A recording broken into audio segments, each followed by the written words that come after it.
Dust filled the air, thick and choking, tasting of gunpowder and fear.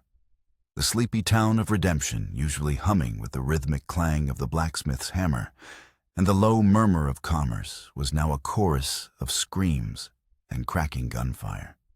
Ethan, caught inside the Redemption Bank and Trust, hugged the floorboards, the rough wood pressing into his cheek.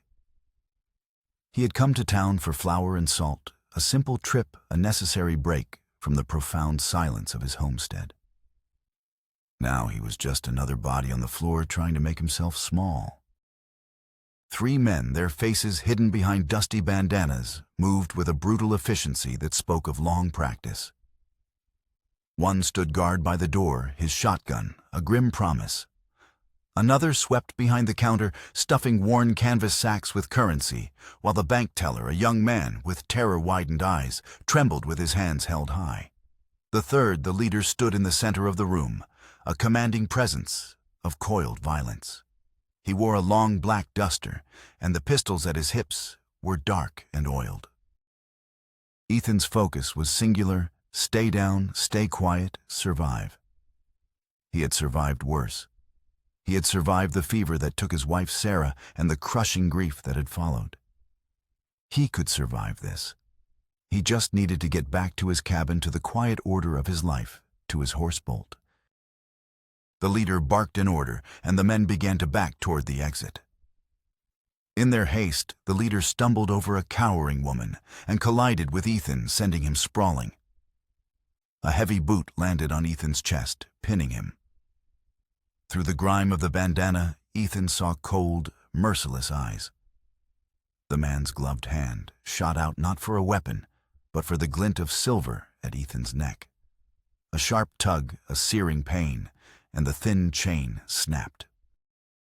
The silver locket, small and oval, fell to the floor.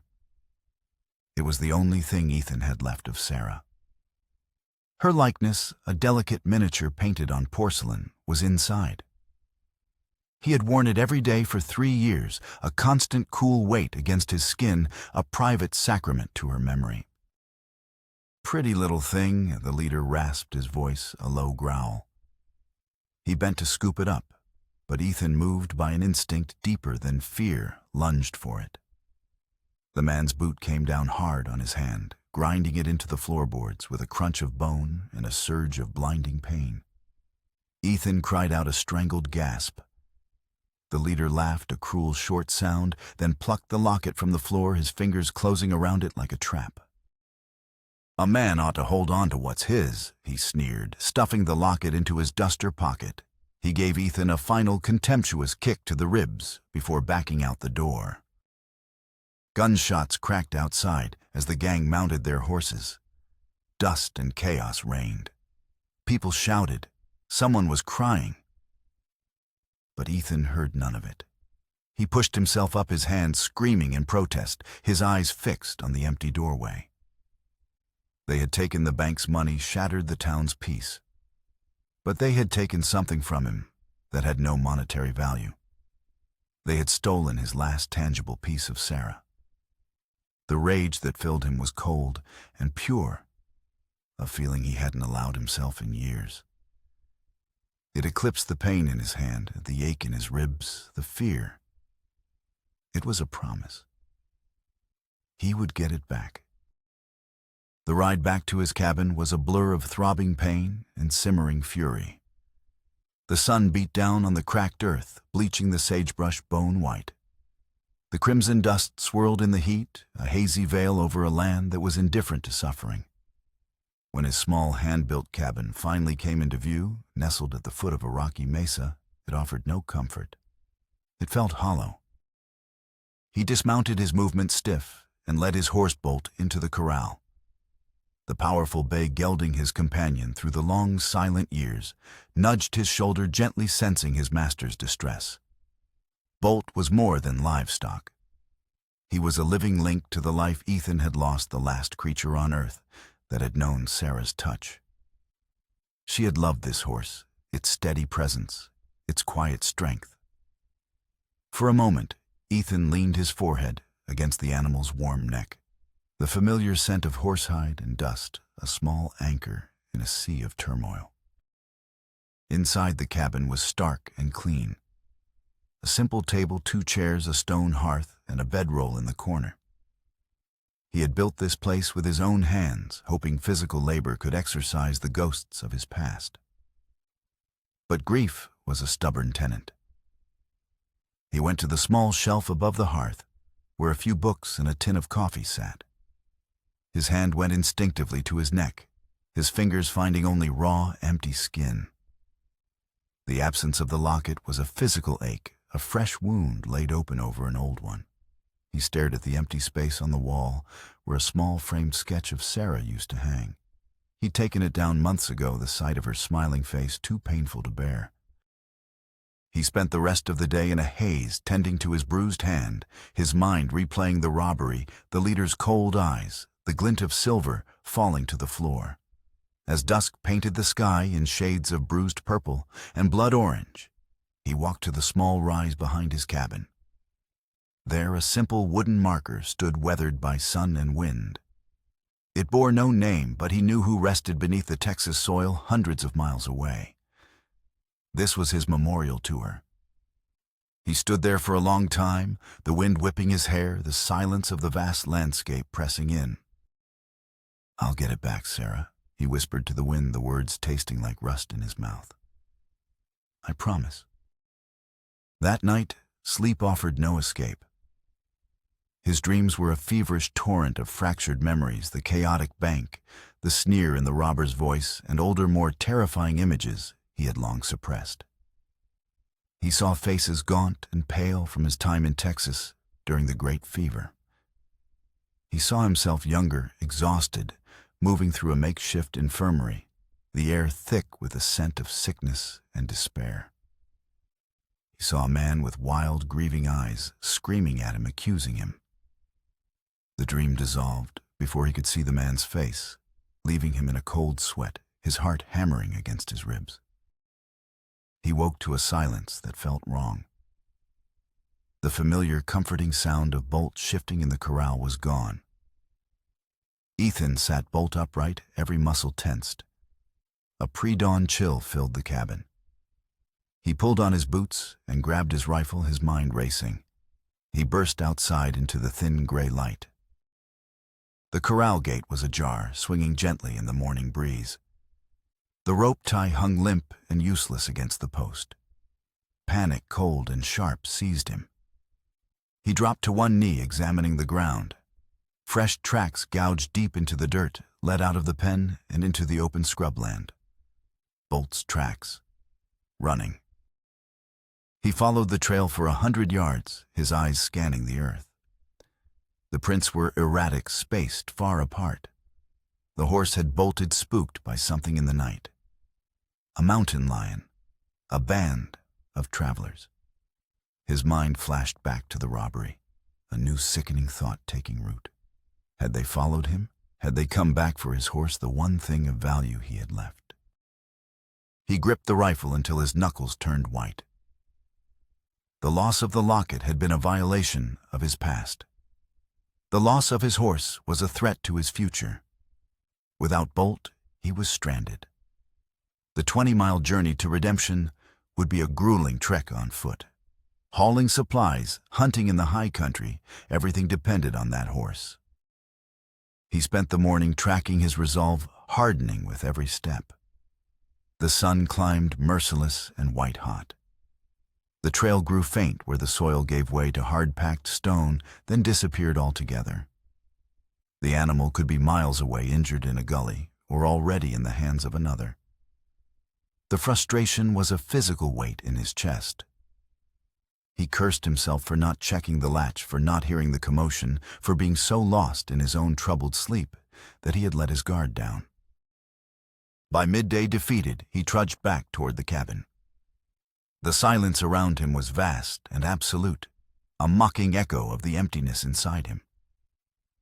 The cabin, his fortress against the world, now felt like a prison. He sat on the porch steps, the rifle across his knees, and stared out at the unforgiving landscape. His hand went to his neck again, the phantom weight of the locket, a constant torment. He had been stripped bare piece by piece, until all that remained was a man, a cabin, and the ghosts he had tried so hard to outrun. He would not break. He would rise at first light, pack what water and food he could carry, and walk until he found the tracks again. He would not lose the last piece of his life without a fight. He sat there for hours, a statue of grim determination, as the sun bled across the horizon and the world cooled into shades of gray. He did not go inside. He would keep his vigil out here under the cold, unblinking stars, waiting for a sound that might never come. The first hint of dawn was a pale, fragile line in the east when the sound reached him. Faint at first, then steady. The rhythmic beat of hooves. Ethan was on his feet in an instant, his heart hammering a frantic rhythm against his ribs. The rifle felt heavy and sure in his hands. He strained his ears, every nerve ending alive. The hoofbeats grew closer, slower now, uneven. The sound of an animal pushed to its limit. His chest locked tight with a mixture of hope and dread. Then, emerging from the gray twilight, came the familiar silhouette. Bolt. The gelding's head was low, its powerful frame lathered in sweat and streaked with foam. A wave of relief so potent it was almost painful washed over Ethan. But it froze just as quickly. There was a rider. A young woman sat slumped on the horse's bare back, her hands tangled in its mane. Her dress, made of some rough, dark fabric, was torn at the neckline and clung to her body in ragged patches. Her skin was the color of burnished copper, her features sharp and defined, even in the dim light. Her black hair hung in matted waves over her shoulders. Her bare feet, scraped and raw, dangled on either side of the horse. She did not cry out or raise her hands in surrender. As Bolt came to a halt in the center of the yard, its sides heaving, she simply looked at him. Her eyes were dark and wide, and in their depths, he saw an exhaustion that went bone deep, but beneath it, a flicker of defiance. Ethan's grip on the Henry rifle tightened. His mind raced with possibilities. A thief, a decoy, for a larger group of raiders hiding in the scrub, and the people in Redemption were already suspicious of him. Word of an Apache woman on his land would turn suspicion to open hostility. They'd call him a fool, or worse, a traitor. The barrel of the rifle shifted, but he did not raise it to his shoulder. He was looking at her eyes, and what he saw there gave him pause. There was fear, yes, a guarded, wary fear. But it was not the fear of a predator. It was the fear of prey. The same haunted look he had seen in the eyes of a cornered doe. It was a look that resonated with the silence in his own chest. With a movement that seemed to cost her the last of her strength, the woman slid from the horse's back. Her legs trembled and gave way, and she nearly collapsed, catching herself at the last second. She stood straight, her shoulders squared, and waited. Her silence was more unsettling than any plea. Ethan's first instinct was to demand answers. How did she find his horse? Did she steal it? Was someone following her, but the words caught in his throat? Instead, his gaze fell on the dark bruises encircling her wrists and the angry red tear in the fabric at her shoulder. He looked away, a cold anger stirring within him, not at her, but at whoever was responsible for her condition. Bolt snorted and dropped its head toward the water trough. Ethan motioned with his free hand, his voice rough. "Water's there." The woman hesitated. Then her expression softened as she looked at the horse. She guided Bolt forward with a gentle touch, her trembling fingers working the pump handle until water gushed into the wooden basin. She let the animal drink its fill before cupping her own hands and taking a sip, the cool water spilling over her bruised wrists. That single act decided it for him. No thief would tend to a stolen animal before herself. No raider would stand in his yard with such quiet, vulnerable dignity. He lowered the rifle and leaned it against the porch post. It was a small gesture, but he saw her watch it, saw the subtle relaxing of the tension in her shoulders. She didn't thank him. She simply lowered herself onto the steps near the trough, wrapping her arms around her knees as if to hold herself together. Ethan's life, a carefully constructed fortress of solitude, had just been breached. He could order her away, send her back into the wilderness, where she would likely not survive the day. He could ride her into redemption and hand her over to Sheriff Miller, letting the law decide her fate. But then he saw her eyes again, dark and steady, and in them he recognized a reflection of his own loss. He saw the look of someone who had learned the hard way that the world had no mercy left to give. He exhaled a long, slow breath and pushed the words out plain and direct. "You can stay. For now." She lifted her head, and for a fleeting moment, a flicker of relief crossed her features. It was barely perceptible, but it was there. She gave a single, almost invisible nod, then lowered her gaze again, as if the effort of hope was too much to sustain. The cabin behind him waited, smelling of old smoke and solitude. He would have to offer her food, a blanket. The questions could wait. He had already made the hardest choice. Bolt snorted again, shaking its mane, and for the first time in 3 years, Ethan felt a faint stirring of something other than grief. It was responsibility, a weight he hadn't asked for, delivered to his door by the very horse he thought he had lost. He had lost a piece of his past, and in its place, the wilderness had sent him a problem, a danger, and perhaps a reason. He stepped aside and motioned toward the cabin door, his jaw set. The decision was made. There was no undoing it now.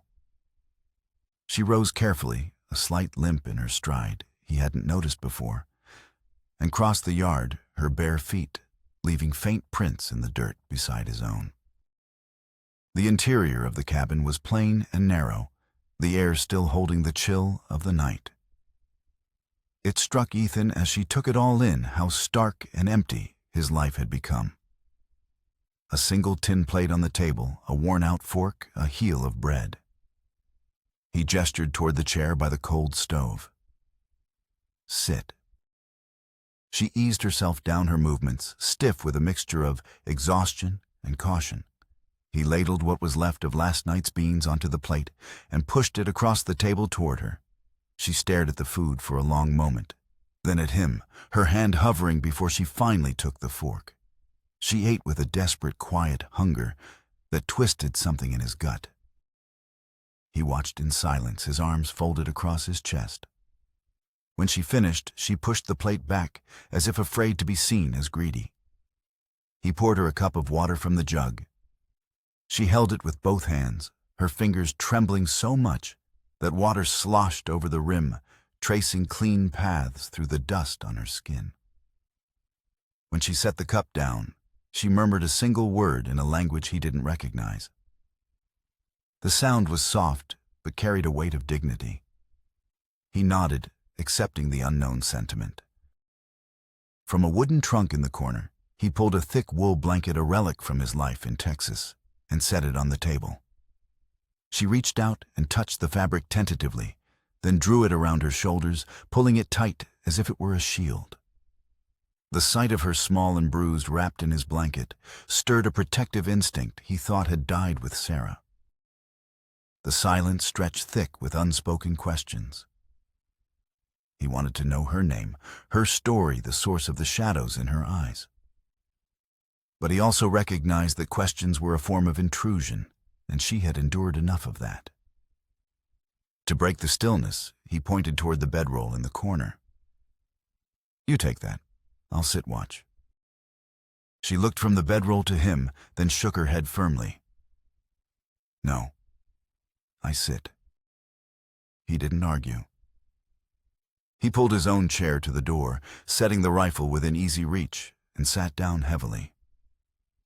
Instead of taking the bed, she curled up on the floor near the stove, where the last of the previous day's warmth still lingered in the stones. She kept her face turned toward him, her eyes open and watchful, even as exhaustion pulled at her. The firelight from the lantern cast long dancing shadows on the walls, playing across her face.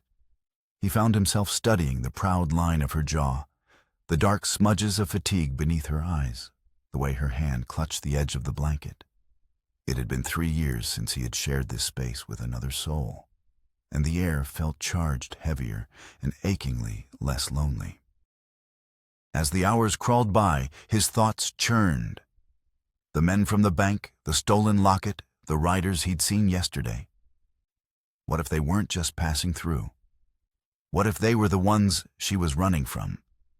The risk of keeping her was a palpable thing, a weight pressing down on him. But the thought of turning her out, of sending her back to face whatever horrors she had escaped, was a burden he knew he couldn't bear. He thought of the empty nights, the years of silence, the grief that had become his only companion. For the first time, he was not entirely alone, and the realization was both terrifying and profound. Near dawn, as the fire died to glowing embers, she finally succumbed to sleep. Her breathing evened out into a slow, steady rhythm. The blanket had slipped, revealing the dark, ugly bruises on her arm, shaped like the cruel grip of a man's fingers. He knew then with absolute certainty that he had made the right choice. He could not send her away. He could never send her away. When she stirred awake, blinking in the pale light filtering through the single window, she found him still in the chair watching her. He expected fear, but her gaze was clear, appraising. She sat up, pulling the blanket tighter, and began to braid her tangled hair with slow, deliberate motions. It was an act of reclaiming herself, of imposing order on chaos. He realized then that survival was not new to her. She had been surviving long before she found his horse in the dark. And maybe, just maybe, they could learn to survive together. The days that followed fell into a quiet, unspoken rhythm. Ethan rose with the sun, and she was never far behind. He gave her a pair of his old worn boots. They were too large, but she stuffed them with scraps of cloth and wore them without complaint, the solid leather a barrier against the harsh, stony ground. He taught her the chores not with words, but with actions. He would split a log, then hand her the axe. He would mend a fence post, then gesture for her to hold the wire taut. She was a quick study. Her hands, though small, were strong, and she learned to swing the axe to draw water from the well, to feed the few cattle he kept. They worked side by side, their movements becoming a silent dance of shared labor. In the evenings, she would sit by the fire, stitching the tears in her dress with a needle and thread she had found in his trunk. He gave her an old work shirt of his, and she wore it over her patched dress, the rough fabric swallowing her small frame, but providing a layer of protection and modesty. One afternoon, as he cleaned his rifle on the porch, he watched her at the corral. She stood by the fence, speaking to Bolt in the soft, musical tones of her native Apache tongue. The horse, usually wary of strangers, stood perfectly still. Its head lowered, its ears canted toward her voice. It was as if the animal understood her, as if they shared a secret. The question he had held back finally broke free. Why did the horse come to you? She turned, her expression unreadable. Her English was halting, pieced together from words she had overheard. Horse found me. In the dark. Men came. Took everything. I ran. She touched the bruises on her wrist, a fleeting, painful gesture. Horse. He stood. Waited. The simple words painted a stark, terrifying picture. He didn't press for more. He didn't need to. He understood. Bolt hadn't been spooked by a coyote. He had found her a lone figure fleeing in the night and had offered himself as a rescue. The loyalty of the animal humbled him. As trust grew between them, so did their language. He would point to an object. Spoon. She would repeat it, her pronunciation careful. Spoon. She in turn would teach him her words. She pointed to the sky. Ya. To the earth. Nui. One evening, she finally offered her name. Nia. The name felt right. It was simple and strong like her. Ethan, he replied. The sound of his own name spoken aloud to another person after so long felt foreign and new. Their shared silence became less about caution and more about comfort. But the outside world remained a threat. Supplies were dwindling, and a trip to redemption was unavoidable. The thought of it settled in his gut like a cold stone. Leaving her was a risk. Taking her was an even greater one. "I have to go to town," he told her one morning, saddling Bolt. "For flour, coffee." He saw the flicker of fear in her eyes, the fear of abandonment. "You stay here," he said, his voice firm. "Lock the door. I have a shotgun in the shed." He retrieved the old double-barreled weapon and showed her how to use it. "Don't open the door for anyone."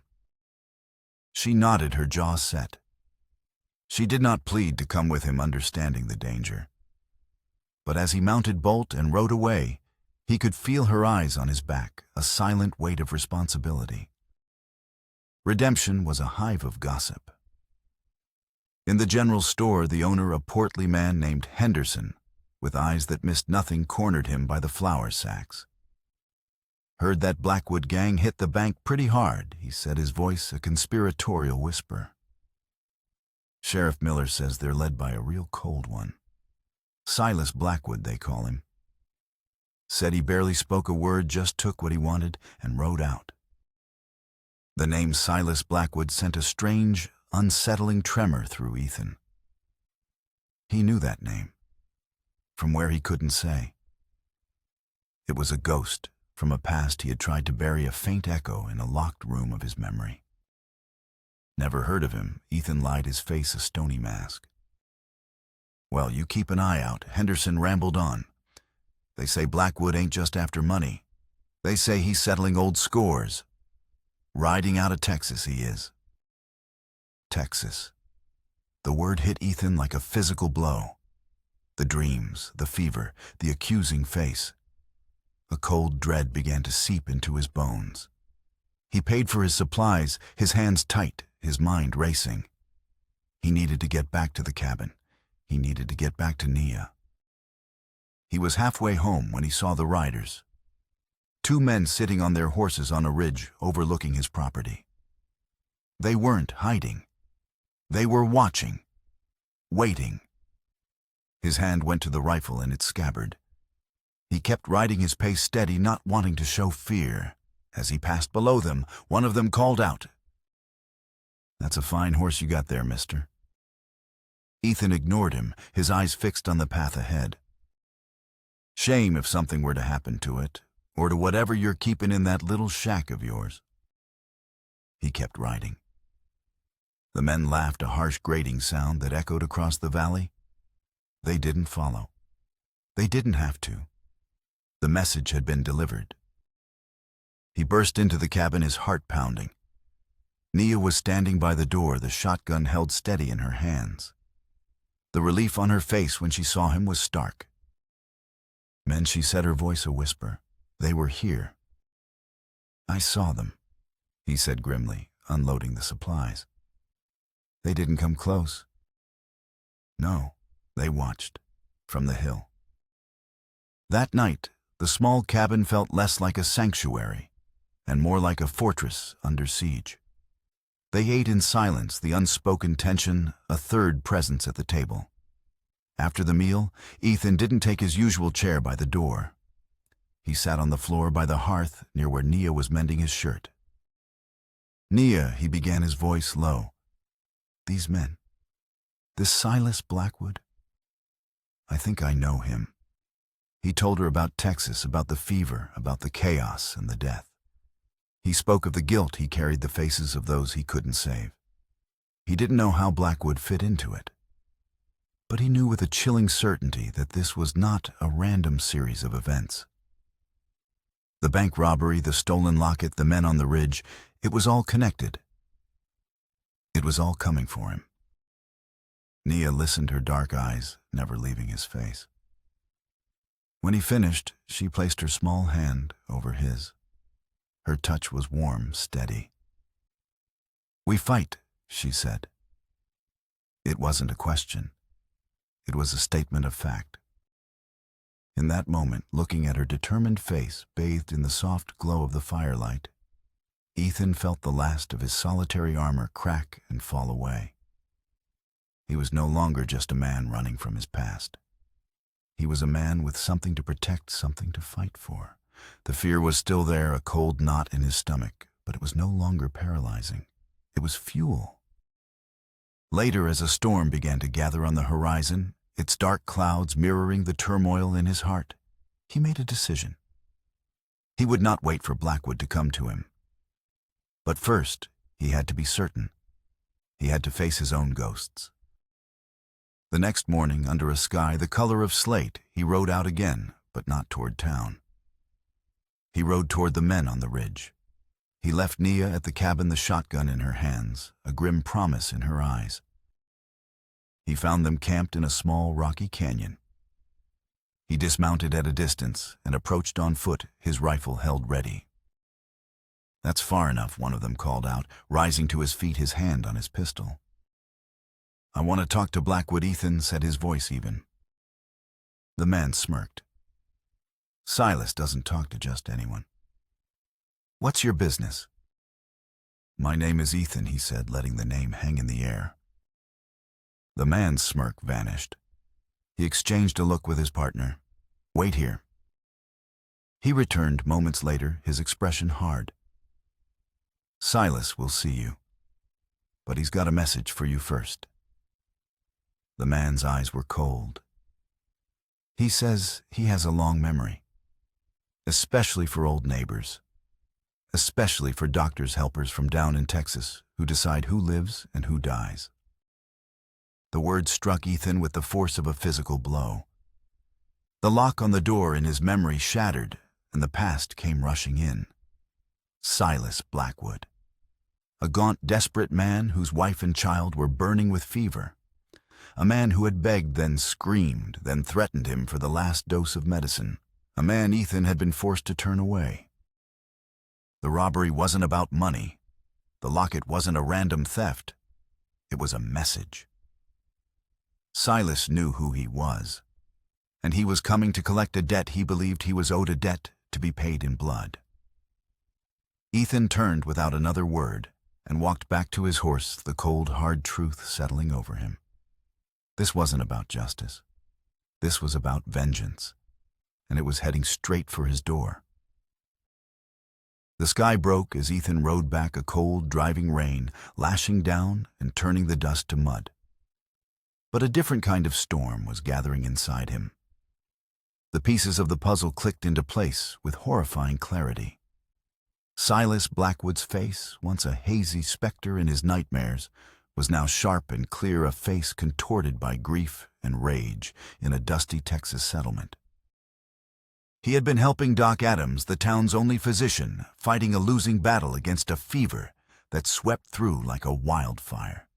The medicine was scarce, a precious few vials of quinine they rationed with agonizing care. Ethan's job had been to distribute it, to follow the doctor's grim triage, making impossible choices. He remembered Silas's wife, Ilara. She and their small son were too far gone. Doc Adams had been blunt. "It's a waste, Ethan. The fever has too strong a hold. Giving them the last dose won't save them, and it will rob someone else of their only chance." The memory of Silas's raw, broken plea followed by his venomous curse. "You're playing God," had haunted him ever since. He had tried to explain, but Silas, mad with grief, saw only a man who had condemned his family to save another, to save Sarah. He arrived back at the cabin, soaked to the bone, to find Nia barricading the window with a heavy plank. She looked up as he entered, her eyes asking the question he didn't want to answer. "He knows," Ethan said, his voice hollow as he dripped water onto the floorboards. "He thinks I let his wife and child die to save Sarah." Nia's hand stilled. She crossed the room and stood before him, placing a hand on his rain-soaked shirt. "You did not." "I was following the doctor's orders," he said, the old, useless justification tasting like ash. "They were too sick. The medicine wouldn't have worked." "He does not believe this," Nia stated simply. "No," Ethan agreed. "He believes I'm a murderer." The rain turned to a ferocious wind, rattling the cabin and shrieking through the eaves. The sky grew unnaturally dark as a massive sandstorm born in the dry plains to the east began to roll in. The world outside dissolved into a swirling brown chaos. Visibility dropped to near zero. The storm would be their cover. Silas would come now. They worked together, their movements economical and precise. They barred the door, checked their weapons. Ethan had his Henry rifle and a revolver. Nia had the shotgun. It wasn't much against 3 men, but the cabin was sturdy and the storm was an unpredictable ally. The ticking of the old grandfather clock in the corner, a piece Ethan had hauled all the way from Texas, marked the tense passage of time. Tick, tock. Each sound was a hammer blow against the silence. The wind howled, a mournful, hungry sound. Shadows thrown by the lantern light danced and writhed like living things. They didn't have to wait long. A gunshot cracked closer than the thunder, splintering the wood of the door. Another followed, shattering the single glass pane of the window. Ethan's Silas Blackwood's voice, amplified and distorted by the wind, cut through the gale. "I know you're in there. I've come a long way for this reunion." Ethan motioned for Nia to take cover behind the overturned table. He took his position by the wall rifle, ready, his eye pressed to a small crack between the logs. He could just make out 3 shifting shapes in the maelstrom of sand and debris. "You've been living a quiet life, Ethan," the voice taunted. "Hiding out here with your ghosts? Did you think I'd forget? Did you think you could outrun what you did? This is between you and me." "Silas," Ethan shouted back, his voice raw. "Let the woman go." A cold, cruel laugh was his only answer. The attack came from 2 sides at once. One of the henchmen charged the door, trying to break it down with his shoulder, while the other began firing at the window, trying to provide cover. Ethan fired the Henry, the report deafening in the small space. The man at the door cried out and fell back. Through the swirling dust, Ethan saw him clutch his leg. "You'll pay for that," Silas roared. Suddenly, the back wall of the cabin erupted inwards as Silas used the butt of his own rifle to smash through the chinking. The wind and sand blasted into the room, extinguishing the lantern and plunging them into near-total darkness, broken only by the flashes of gunfire. The fight became a chaotic, claustrophobic nightmare. The world was reduced to sound and shadow. The howl of the wind, the crack of pistols, the grunt of effort, the smell of gunpowder and wet dust. Ethan fired toward the breach in the wall. A bullet whizzed past his head so close he felt its heat. Nia was not idle.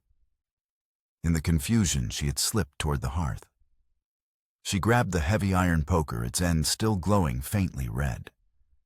As one of the henchmen scrambled through the broken window, she moved like a shadow, swinging the poker in a vicious arc. The man screamed as the hot iron connected with his arm, and he stumbled back, his pistol clattering to the floor. Silas was inside now. He lunged at Ethan in the dark, and they crashed to the floor, a tangle of limbs and fury. Ethan's rifle was knocked from his grasp. Silas was stronger, fueled by years of simmering hatred. His hands closed around Ethan's throat, squeezing the life out of him. "This is for Ilara." He snarled, his face inches from Ethan's, his eyes burning with a mad fire. "This is for my boy." Ethan's vision began to tunnel. His lungs burned. He clawed at Silas's hands, but the grip was like iron. Then a voice cut through the chaos. Nia's voice, clear and strong. He did not lie. Silas's grip faltered for a fraction of a second. He glanced toward the sound. Nia stood near the hearth, the shotgun leveled at him. "I heard your men." She said her words steady despite the storm raging inside and out. "On the hill. They talked. They said the doctor told you. Your wife? She was too sick. The medicine was for nothing." The secondary twist overheard and delivered with devastating precision. Silas stared at her, his mind struggling to process the words. He looked back at Ethan, his eyes wide with a dawning, horrifying confusion. His entire crusade, the years of hate that had defined him, were all built on a lie he had told himself. "The doctor told me not to waste the dose." Silas Ethan rasped, sucking in a desperate breath. "I'm sorry. God, I'm so sorry for your loss, but I was following orders." The revelation shattered Silas. The fury in his eyes was replaced by a vast, empty despair. His grip on Ethan's throat loosened completely. He was no longer a vengeful wraith. He was just a broken man. But in that moment of vulnerability, his remaining henchman recovered from his burn, raised his pistol to fire at Nia. Without thinking, Ethan shoved Silas aside, grabbed his own fallen revolver, and fired.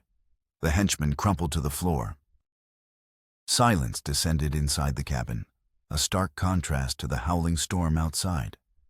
Silas knelt on the floorboards, staring at nothing, the truth having unmade him. Ethan stood over him, revolver in hand, his chest heaving. He had him at his mercy. He could end it right here. The cold rage from the bank, the desire for revenge for Sarah's locket, surged within him. One pull of the trigger, and it would be over. But looking at the hollowed-out shell of the man before him, he saw not a monster, but a victim of the same cruel fate that had taken his own wife. Killing him now wouldn't be justice. It would just be one more ghost to add to the collection. Slowly, deliberately, Ethan lowered the gun. The sandstorm blew itself out by dawn, leaving the world scoured clean and unnaturally quiet. The sky was a pale, washed-out blue. Sheriff Miller and a deputy drawn by the distant sound of the prolonged gunfight arrived to a scene of devastation. The cabin was scarred with bullet holes. One wall breached the yard littered with debris. They found Ethan and Nia sitting on the porch steps. Inside, Silas Blackwood was tied to a chair, his gaze vacant, while his two men lay injured and bound on the floor. Ethan didn't hide anything. He stood before the weary, honorable lawman and told him the entire truth. He told him about the bank robbery and the locket. He told him about Nisa's arrival, about the threats, about the siege. And then, his voice dropping, he told him about Texas, about the fever, and about the terrible misunderstanding that had festered into a violent vendetta. Sheriff Miller listened patiently, his eyes moving from Ethan's earnest face to Nia's quiet strength, then to the broken man inside the cabin. He looked at the evidence, the fortified cabin, the multiple attackers, the clear signs of a desperate defense. "Sounds to me like self-defense, Ethan," he said finally, his voice tired but firm. "These men are wanted for robbery and murder in 3 territories. Bringing them in dead or alive closes a lot of books." He looked pointedly at Nia. "As for the woman, I see a homesteader and his wife who defended their property from outlaws. That's the story I'll be putting in my report.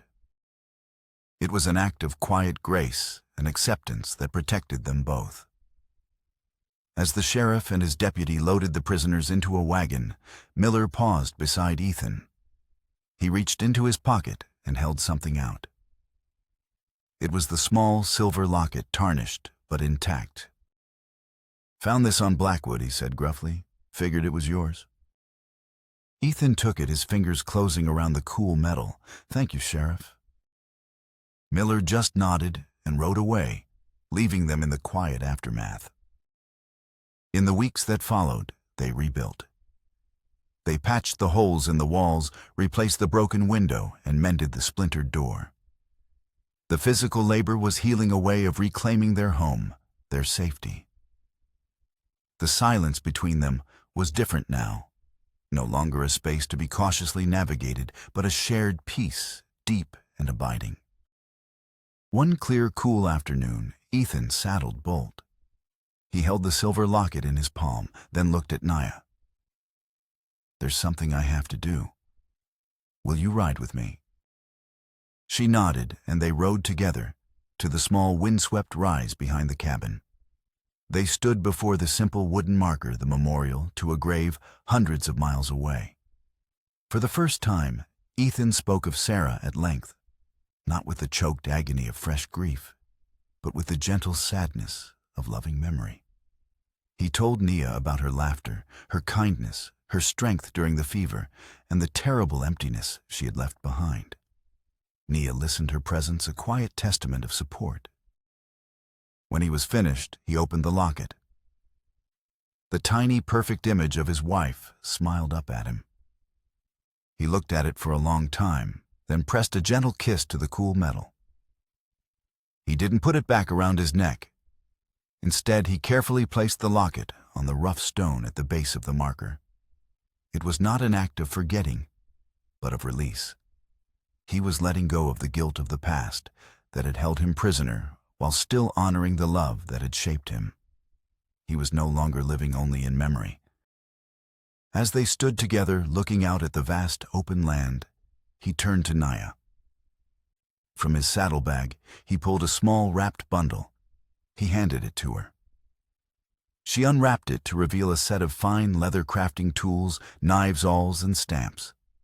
A small smile, the first truly radiant smile he had ever seen from her, lit up her face.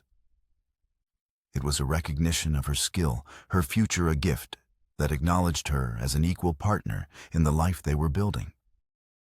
He took her hand, his rough fingers lacing through hers. The sun was setting, casting long shadows across the land and bathing the world in a warm, golden light. The cowboy who had lost his horse and the woman it brought back stood together, two resilient survivors who had found in each other not a replacement for what was lost, but a new reason to face the dawn. The silence that settled between them was no longer one of grief or uncertainty, but of peaceful, profound companionship.